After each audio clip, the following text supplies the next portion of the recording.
Captain Marvel has not one, but two directors? I'm Joe Starr. This is Screen Junkies News.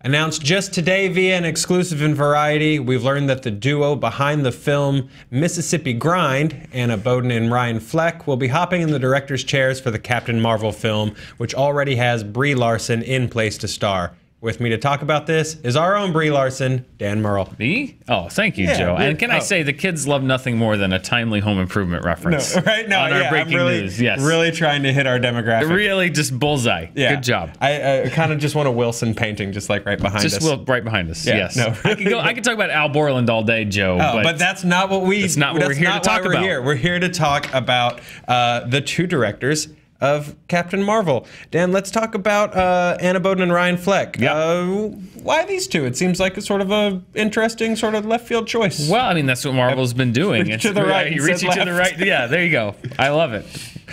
Well, that's Marvel's MO. I mean, who would have guessed that, John Watts, who's doing Spider-Man Homecoming, I think, like, a lot of people said, who? Even James Gunn, when they appointed him the director of Guardians of the Galaxy, had two features, I think, to his name, Super and Slither, both kind of low-budget movies. Sure. So I think that this is in keeping with their strategy now, which is they're not going to find the biggest name they can find for the job. They may not necessarily find the name that is going to make fans go, "Ooh, wow." I think they really are trying to find the talent that they believe would best execute the vision that they have in mind. Phase 1, if you look at it, they kind of did that with the directors for that. You had, Joss Whedon, Jon Favreau, and Kenneth Branagh, and Joe Johnston, Louis Leterrier. These are all directors that had a lot of experience, had made big movies before. Yeah, interesting choices, but established. Interesting, but established. And I think that phase 1 of all the phases is maybe the most uneven, as far as just like, the quality of the movies being a little, this is great, this is good, this is kind of in the middle. Sure. So being established doesn't necessarily mean you're going to do a great job. And I think that Marvel kind of learned through a little bit of a learning lesson that they need to find the people that they think are right for the job. So you're right. And I think a lot of the fans are right that this is not a choice that's going to make them go like, oh, wow, they're going to do great. It's more of a choice like, okay, that's interesting. Well, yeah, I mean, it definitely, as much as I think we all here love What We Do in the Shadows, when you heard that Taika Waititi was doing Thor Ragnarok, movie, you went, huh? Okay. But now that we're seeing, I think, some of the tone of that movie, it makes a lot more sense because, Thor Ragnarok, when we heard about it, we thought it was going to be this kind of dark tale of Ragnarok and the destruction of Asgard, and it turns out that movie looks like it's much more of a lighter fare. Yeah. So now Taika Waititi makes a little more sense. I think every studio should do this. Instead of trying to find the biggest name they can find, they should go write a script and look at the tone of the story and then do an extensive search and find directors that they think are going to work. Yeah, who's hungry, who's going to fit this? Who's hungry, who's going to fit this, who's got the tone, who gets the material. The Russo brothers had done, I think, 2 comedies before they did Civil War. And some community episodes. And a lot of community episodes. Ryan Coogler has never taken on, he's doing Black Panther, he's never taken on something quite as big as this. Creed was kind of in the middle. Fruitvale Station was a much smaller movie.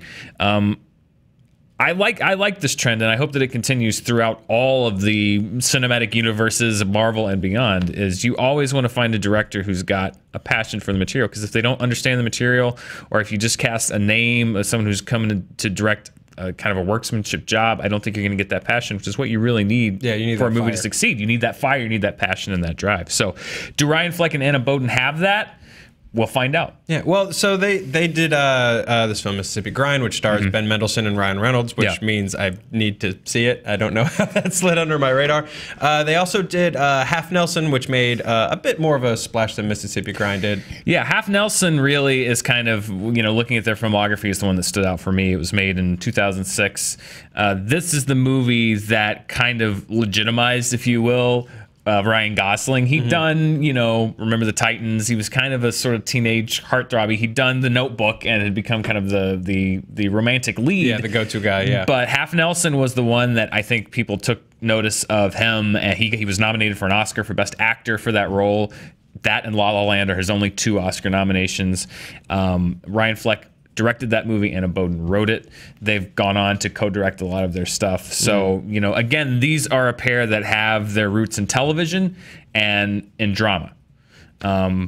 Does that tell us anything about Captain Marvel? I doubt it. Sure. But it does show that, you know, they do character-driven stuff, which I think is kind of the turn that Marvel's trying to take with a lot of their movies. And is really going to suit this. So, well, Dan, I mean, I guess, you know, based on sort of the trends that you sort of hope to see Marvel continue and push, does this make you excited for Captain Marvel? Does this make you more interested, less interested? I mean, I was already excited for Captain Marvel. I think that just having the female superhero in the wake of what I hope is a great Wonder Woman movie coming out in May, or this summer, I'm not sure if it's in May, but coming out this summer, it would be great if we had two great female superhero franchises. Yeah. Brie Larson is a fantastic actress. Yeah. I always love it when you can get somebody who has that kind of acclaim and prestige to do one of these roles. That kind of legitimizes the project for me. So I'm excited about Captain Marvel to see what it means for the MCU in general. Yeah, and for me, superficially, Carol Danvers, one of my favorite costumes. So that is, as long as I just get to see that costume on stage, I'll be like, It is. So yeah, no, I always love these kind of out of left field choices, because I think sometimes if it's the director that you expected them, you kind of get this sense of like, oh, I know where this is going. And I legitimately now, with Ryan Fleck and Anna Boden, I'm even more curious to see what direction they're going to be taking this film. Right on. So yeah, I'm anxious, I'm curious, and we'll see where it goes from here. Dan, thanks for talking with me. My pleasure. I'll see you soon, probably. We'll be around. Yeah, probably. I'll see you soon. Guys, we want to know, how you feeling about this choice? Are you feeling good about it? What do you want to see from the Captain Marvel movie? What director from Marvel was the biggest surprise for you? Let us know in the comments, and make sure to be nice to each other. It's Dalton's #1 rule. Click around here for some more internets, like and subscribe. Talk to you soon.